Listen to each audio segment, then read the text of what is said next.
చెప్తున్నా అక్క చేయి పట్టుకొని వెళ్ళాలి, అల్లే అక్క చేయి పట్టుకొని రావాలి. అక్కడ ఏం కొనకూడదు. చెప్పు చెప్పు, ఏమొద్దు?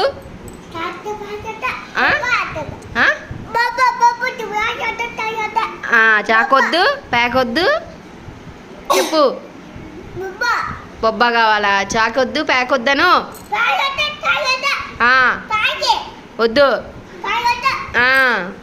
గుర్తుపెట్టుకో, రికార్డింగ్ కూడా అవుతున్నాయి.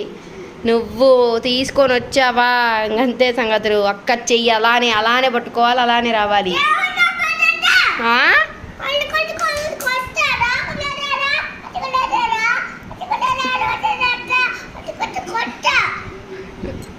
అట్ట పెట్టి కొడతావా?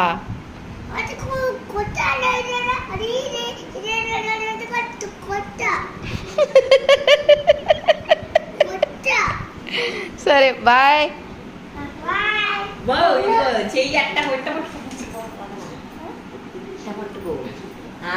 చెయ్యి వదిలే అంటే ఏం లేదు అనుకుంటున్నావా? అట్టే పట్టుకొని